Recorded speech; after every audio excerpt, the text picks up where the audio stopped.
નમસ્તે વિદ્યાર્થી મિત્રો, લાસ્ટ ટાઈમ આપણે કયા કયા પ્રવાહી પદાર્થમાંથી વિદ્યુતનું વહન થાય છે અને કયા પ્રવાહી પદાર્થમાંથી વિદ્યુતનું વહન થતું નથી તે આપણે સમજી ગયા અને તેને આધારે જે પ્રવાહી પદાર્થો છે એમાં વિદ્યુતનું વહન થાય તો સુવાહક અને વિદ્યુતનું વહન ન થાય તો મંદવાહક એમ સુવાહક અને મંદવાહકમાં વર્ગીકૃત કર્યા અને તે આપણે કોષ્ટક દ્વારા સમજી ગયા.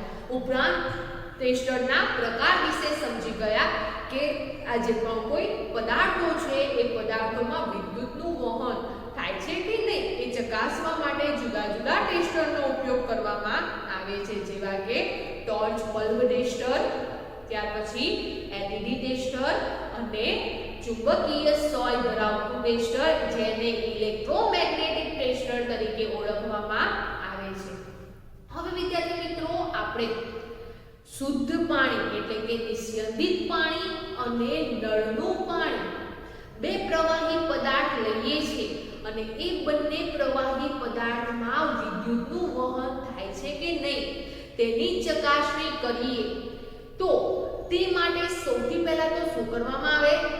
તો વિદ્યાર્થી મિત્રો, તે માટે સૌથી પહેલા આપણે પ્રવૃત્તિ કરીએ. એ પ્રવૃત્તિમાં આપણી પાસે નિસ્યંદિત પાણી અને નળનું પાણી હોવું જરૂરી છે. તો આ જે નિસ્યંદિત પાણી છે એટલે કે જે શુદ્ધ ચોખ્ખું પાણી છે એ તમને તમારી સ્કૂલની જે પ્રયોગશાળા છે એ પ્રયોગશાળામાં મળી રહે. ઉપરાંત દવાઓની દુકાનમાં અથવા તો દવાખાનાઓમાં જે તે નિસ્યંદિત પાણી છે એ નિસ્યંદિત પાણી મળી રહે છે. તો સૌથી પહેલા આપણે નિસ્યંદિત પાણી લેવામાં આવે છે અને સાથે સાથે તેની સાથે નળનું પાણી લેવામાં આવે છે. હવે આપણા ઘરે નળમાં આવતું જે પાણી છે એ પાણી એટલે કે બોર પંપ એટલે કે હેન્ડ પંપ, તળાવ, નદી, સરોવરનું જે પાણી છે એ પાણી લેવામાં આવે છે અને ચકાસણી કરવામાં આવે છે. તેનું વિદ્યુત પરિવહન થાય છે કે નહીં તેની ચકાસણી કરવામાં આવે છે. તો આ ચકાસણી કરવા માટે સૌથી પહેલા અહીંયા આ આકૃતિમાં દર્શાવ્યા પ્રમાણે જે તે સાધનોની ગોઠવણી કરવામાં આવે છે. એટલે કે વિદ્યાર્થી મિત્રો, એ જે પણ પ્રવૃત્તિ કરવામાં આવે છે તે દરમિયાન શું કરવામાં આવે છે? તો અત્યારે આપણે શું સમજી રહ્યા છીએ? નિસ્યંદિત પાણી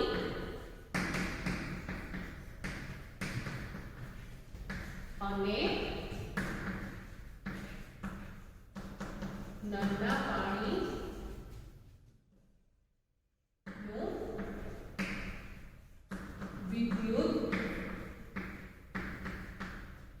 પરિવહન ચકાસણી એટલે કે પ્રયોગ વિશે આપણે સમજી રહ્યા છીએ.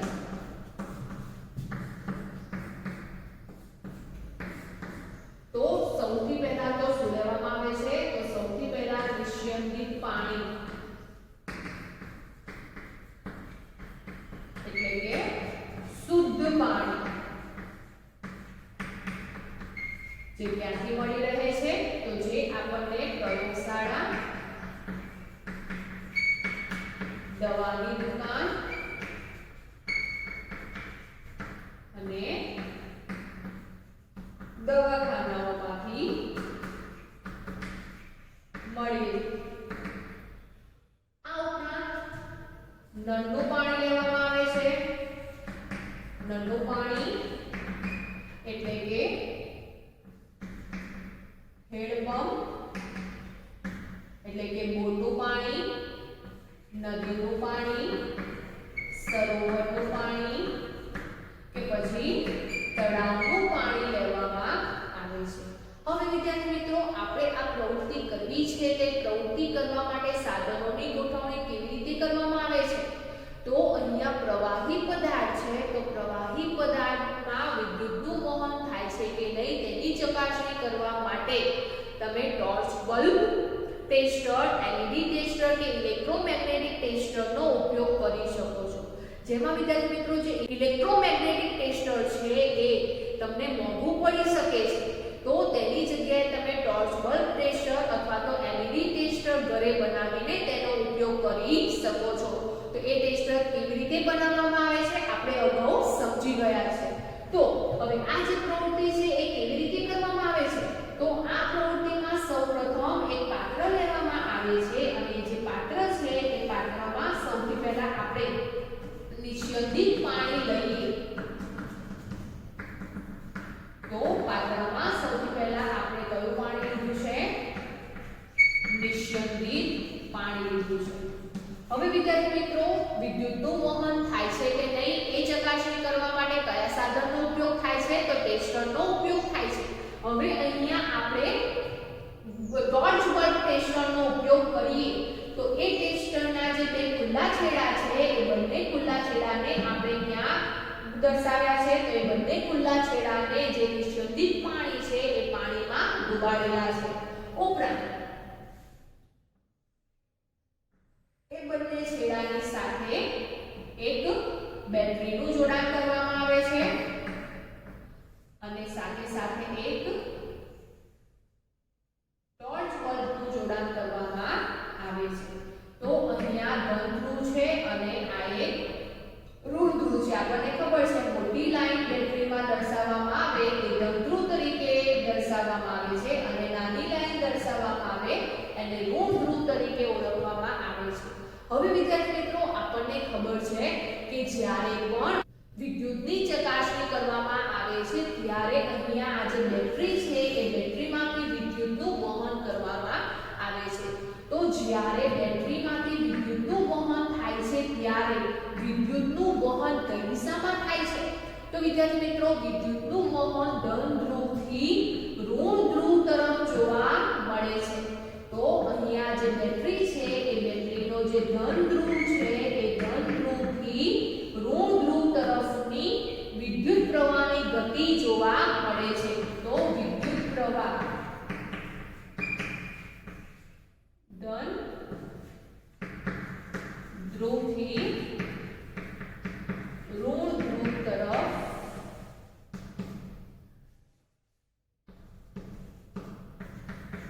ગતિ કરે છે. હવે વિદ્યાર્થી મિત્રો, જ્યારે પણ બેટરીમાંથી વિદ્યુત પ્રવાહ પસાર થાય છે ત્યારે એ જે વિદ્યુત પ્રવાહ છે એ વિદ્યુત પ્રવાહ જે પાત્રમાં રાખેલું નિસ્યંદિત પાણી છે એ નિસ્યંદિત પાણીમાં આવે છે.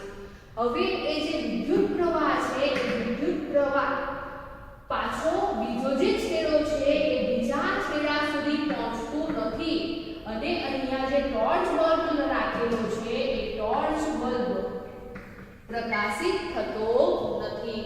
તો જ્યારે પણ નિસ્યંદિત પાણી લેવામાં આવે છે તે દરમિયાન બેટરીમાંથી પસાર થતો જે વિદ્યુત પ્રવાહ છે એ વિદ્યુત પ્રવાહ ધન છેડા સુધી તો આવે છે પરંતુ પ્રવાહીમાં વિદ્યુતનું વહન ન થવાને કારણે ઋણ છેડા સુધી પહોંચતો નથી. બંને છેડા ખુલ્લા છે જેથી કરીને શું થાય છે? પ્રવાહીમાં વિદ્યુતનું વહન થતું નથી અને વિદ્યુતનું વહન ન થવાને કારણે ઋણ છેડા તરફ વિદ્યુત પ્રવાહ પસાર થતો નથી, જેને કારણે ટોર્ચ બલ્બ છે એટલે કે જે બલ્બ છે એ બલ્બ પ્રકાશિત થતો નથી. તો જ્યારે પણ આપણે આ પ્રવૃત્તિ કરીએ છીએ ત્યારે પાત્રમાં નિસ્યંદિત પાણી લઈએ છીએ અને નિસ્યંદિત પાણી લઈને આપણે જ્યારે તેનો વિદ્યુત વહન થાય છે કે નહીં તેની ચકાસણી કરીએ છીએ તે દરમિયાન ટેસ્ટરમાં રહેલો જે બલ્બ છે એ બલ્બ પ્રકાશિત થતો નથી. તો એનો મતલબ શું થાય છે? તો એનો મતલબ એ થાય છે કે એ જે પ્રવાહી પદાર્થ છે એમાં વિદ્યુતનું વહન થતું નથી.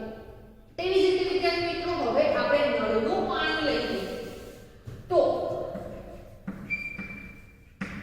હવે નળનું પાણી લઈએ તો નળના પાણીની પ્રવૃત્તિ કરીએ છીએ, પ્રયોગ કરીએ છીએ ત્યારે શું આપણને અહીંયા જે બલ્બ છે એ બલ્બ પ્રકાશિત થતો જોવા મળે છે? તો હા વિદ્યાર્થી મિત્રો, આ જે નળનું પાણી છે એ નળનું પાણી પાત્રમાં લેવાથી ધન ધ્રુવ તરફથી જે પણ કોઈ વિદ્યુત પ્રવાહ પસાર થાય છે એ વિદ્યુત પ્રવાહ જે નળનું પાણી છે એ નળનું પાણીમાં પસાર થાય છે અને પસાર થઈને જે ઋણ છેડો છે એ ઋણ છેડા સુધી પહોંચીને બલ્બ સુધી આવે છે જેથી કરીને બલ્બ પ્રકાશિત થતો જોવા મળે છે. તો અહીંયા જ્યારે પ્રવૃત્તિ કરવામાં આવે છે ત્યારે બલ્બ પ્રકાશિત થાય છે ત્યારે એ જે પ્રવાહી પદાર્થ છે એવું જોવા મળે છે, સુવાહક જોવા મળે છે. તો અહીંયા જે નિસ્યંદિત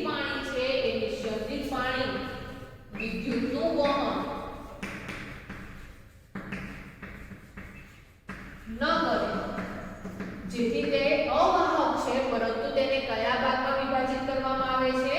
તો મંદ વાહક તરીકે ઓળખવામાં આવે છે. આપણને ખબર છે કે સુવાહકો અને અવાહકોમાં પદાર્થોને વર્ગીકૃત કરવામાં આવેલા છે, પરંતુ પ્રવાહી પદાર્થોને સુવાહકો અને મંદ વાહકોમાં વર્ગીકૃત કરવામાં આવેલું છે, જેથી અહીંયા નિસ્યંદિત પાણીમાં વિદ્યુતનું વહન થતું નથી, જેથી તેને મંદ વાહક તરીકે ઓળખવામાં આવે છે.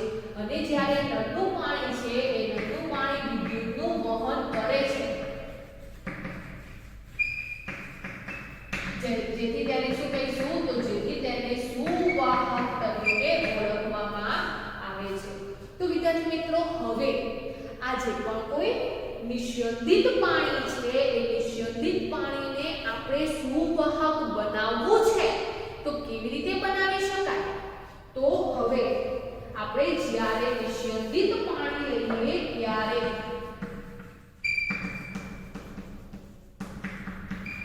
એ તો વિદ્યુતનું મંદ વાહક છે, અવાહક છે, પરંતુ આપણે સુવાહક બનાવવું છે ત્યારે જે નિસ્યંદિત પાણી છે એ નિસ્યંદિત પાણીમાં થોડું મીઠું ઉમેરવામાં આવે.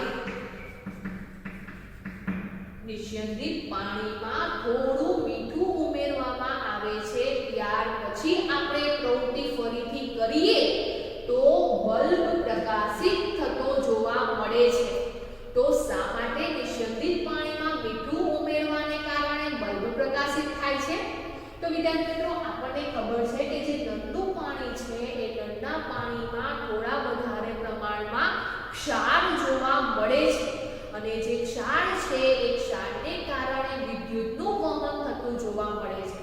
તો પાણીમાં રહેલા જે ક્ષાર છે એ ક્ષાર, એવું પાણી આપણા માટે, આપણા સ્વાસ્થ્ય માટે સારું છે. એ ક્ષાર આપણા સ્વાસ્થ્ય માટે સારા છે, પરંતુ એ જે ક્ષાર છે પાણીમાં જોવા મળે છે એ પાણીને કેવું બનાવી દે છે? તો એ પાણીને સુવાહક બનાવી દે છે, એટલે કે એવા પાણીમાં વિદ્યુતનું વહન થઈ શકે છે. તો જે પાણીમાં ક્ષાર જોવા મળે છે તેવા જે દ્રાવણ છે, તેવા જે પદાર્થો છે એ પદાર્થોમાં વિદ્યુતનું વહન થાય છે. એવું જે પાણી છે એ પાણીમાં વિદ્યુતનું વહન સરળતાથી થઈ શકે છે. તો હેડપંપ, નદી, સરોવર, તળાવ જેવું જે પાણી છે એ પાણીમાં થોડા ઘણા પ્રમાણમાં ક્ષારનું પ્રમાણ જોવા મળે છે, જેથી કરીને બલ્બ પ્રકાશિત થતો જોવા મળે છે. જ્યારે નિસ્યંદિત પાણીમાં કોઈ પ્રકારના ક્ષાર જોવા મળતા નથી, તેથી ત્યાં બલ્બ પ્રકાશિત થતો નથી, પરંતુ થોડું મીઠું ઉમેરીએ તો મીઠું શું છે? તો મીઠું ક્ષાર છે. તો મીઠું ઉમેરવાને કારણે નિસ્યંદિત પાણી છે એ કેવું બને છે? તો એ સુવાહક બને છે. તો તમને પ્રશ્ન પૂછવામાં આવે કે નિસ્યંદિત પાણીને સુવાહક બનાવવું છે તો કેવી રીતે બનાવવામાં આવે છે? તો નિસ્યંદિત પાણીમાં થોડું મીઠું ઉમેરવામાં આવે ત્યારે તે સુવાહક બને છે. આ ઉપરાંત વિદ્યાર્થી મિત્રો, મીઠાની જગ્યાએ બીજા કોઈ પદાર્થ ઉમેરી શકાય નિસ્યંદિત પાણીમાં? તો હા, મીઠાની જગ્યાએ એસિડ કે બેઝ, એટલે કે નિસ્યંદિત પાણીમાં થોડું લીંબુ અથવા તો થોડા ખાવાના સોડા જેવા જે પણ પદાર્થો છે એ પદાર્થો ઉમેરીએ ત્યારે પણ વિદ્યુતનું વહન કરી શકે છે.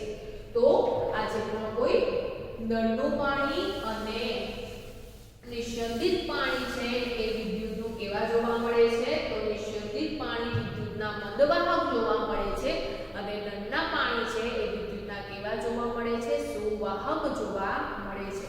નિસ્યંદિત પાણીને સુવાહક બનાવવા માટે થોડા પ્રમાણમાં મીઠું ઉમેરવામાં આવે છે. હવે વિદ્યાર્થી મિત્રો, પ્રવાહી પદાર્થ જુદા જુદા લઈએ તો કયા કયા પદાર્થોમાંથી વિદ્યુતનું વહન થઈ શકે છે? તો અહીંયા આપણે જે પ્રવૃત્તિ કરી એ પ્રવૃત્તિમાં નિસ્યંદિત પાણી અને નળના પાણીની જગ્યાએ લીંબુનો રસની પ્રવૃત્તિ આપણે અગાઉ કરી ચૂક્યા છે, અથવા તો તેની જગ્યાએ વિનેગર કે મંદ હાઇડ્રોક્લોરિક એસિડ કે મંદ સલ્ફ્યુરિક એસિડ, એટલે કે એસિડ લેવામાં આવે. ઉપરાંત એસિડની જગ્યાએ કોઈ બેઝ લેવામાં આવે, એટલે કે પોટેશિયમ હાઇડ્રોક્સાઇડ કે સોડિયમ હાઇડ્રોક્સાઇડ જેવો બેઝ લેવામાં આવે, અને ક્ષારમાં મીઠું, એટલે કે મીઠો ધરાવતું જે દ્રાવણ છે તે ખાંડનું દ્રાવણ અથવા તો ખાવાના સોડાનું દ્રાવણ લેવામાં આવે છે અને આ પ્રવૃત્તિ કરવામાં આવે છે તો શું બલ્બ પ્રકાશિત થશે?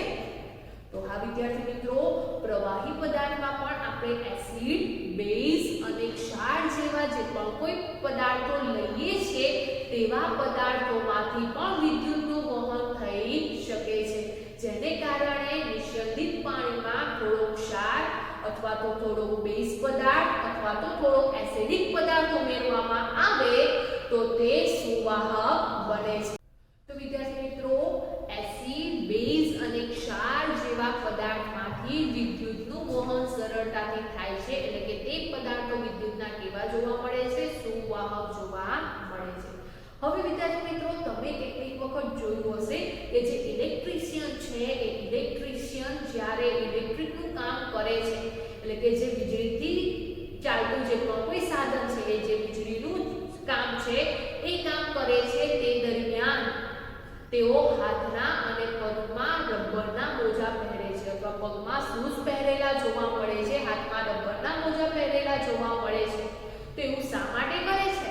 તો આપણને ખબર છે કે જે વિદ્યુતથી ચાલતા સાધનો છે અથવા તો જ્યારે વીજળીથી અથવા તો વિદ્યુતનું કોઈ કામ કરવામાં આવે છે ત્યારે આપણે કેટલીક સાવચેતી રાખવી જોઈએ છે. કેમ? તો જો સાવચેતી ન રાખવામાં આવે તો કોઈ કારણસર એ જે પણ કોઈ કામ કરનાર વ્યક્તિ છે, ઇલેક્ટ્રિશિયન છે, એને વીજળીનો આંચકો પણ આવી શકે છે. તો જેને કારણે એ જે ઇલેક્ટ્રિશિયન છે એ ઇલેક્ટ્રિકનું કામ કરતી વખતે હાથમાં રબરના મોજા અને પગમાં શૂઝ પહેરે છે. આ ઉપરાંત વિદ્યાર્થી મિત્રો, ક્યારે પણ આપણે આપણા ભીના હાથે કોઈ પણ વીજળીથી ચાલતા ઉપકરણ છે એ વીજળીથી ચાલતા ઉપકરણને અડવું જોઈએ નહીં, અથવા તો જો કોઈ પણ ભીનું ભોંયતળિયું હોય એ ભીના ભોંયતળિયા પર રહીને પણ કોઈ ઇલેક્ટ્રિશિયનનું કામ એટલે કે ઇલેક્ટ્રિકનું કામ કે પછી કોઈ પણ વીજળીથી ચાલતા જે પણ કોઈ ઉપકરણો છે એ સ્વિચ બોર્ડ છે તેને અડવું જોઈએ નહીં. કેમ? તો આપણે સમજ્યા કે જે પણ કોઈ પાણી છે એ પાણીમાં થોડા પ્રમાણમાં ક્ષાર જોવા મળે છે. શું જોવા મળે છે? તો ક્ષારનું પ્રમાણ જોવા મળે છે અને ક્ષાર કેવો છે? તો ક્ષાર વિદ્યુતનું વહન કરે છે. શું કરે છે? તો વિદ્યુતનું વહન કરે છે અને વિદ્યુતના વહનથી આપણને આંચકો પણ આવી શકે છે, આપણને શોક પણ લાગી શકે છે, જેથી કરીને ભોંયતળિયા ભીના હોય ત્યારે અને આપણા ભીના હાથે કોઈ પણ સ્વિચ બોર્ડ કે ઉપકરણને અડવું જોઈએ નહીં. આ ઉપરાંત વિદ્યાર્થી મિત્રો, જ્યારે વરસાદ આવે છે ત્યારે એ જે વરસાદી પાણી છે એ વરસાદી પાણી નિસ્યંદિત પાણી છે કે પછી નું પાણી છે? તો જે વરસાદનું પાણી છે એ વરસાદના પાણીમાં પણ ક્ષાર જોવા મળે છે, જેને કારણે એ વરસાદી પાણી પણ કેવું જોવા મળે છે? તો વિદ્યુતનું સુવાહક જોવા મળે છે. તેવી જ રીતે વિદ્યાર્થી મિત્રો, આપણે તળાવ કે નદીનું પાણી લઈએ અને સામે દરિયાનું પાણી લઈએ છીએ. હવે આપણને ખબર છે કે બંને જે પાણી છે એ બંને પાણીમાં ક્ષાર જોવા મળે છે, જેથી બંને પાણી વિદ્યુતના વાહક છે, સુવાહક છે. પરંતુ સૌથી વધારે સુવાહક પાણી કોનું હશે? તો જે પાણીમાં સૌથી વધારે પ્રમાણમાં ક્ષારનું પ્રમાણ જોવા મળે તે પાણી કેવું હશે? તો તે પાણી સૌથી વધારે સુવાહક હશે. તો વિદ્યાર્થી મિત્રો, તળાવ કે નદીના પાણીમાં કે દરિયાના પાણીમાં કયા પાણીમાં ક્ષારનું પ્રમાણ વધારે જોવા મળે છે?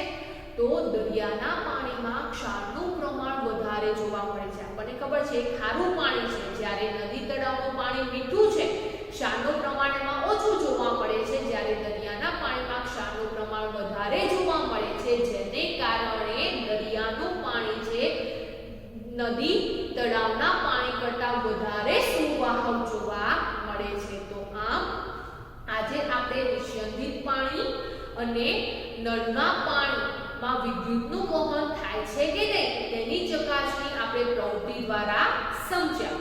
ઉપરાંત નિસ્યંદિત પાણીને આપણે સુવાહક બનાવવું છે તો કેવી રીતે બનાવવામાં આવે છે તે પણ આપણે સમજ્યા.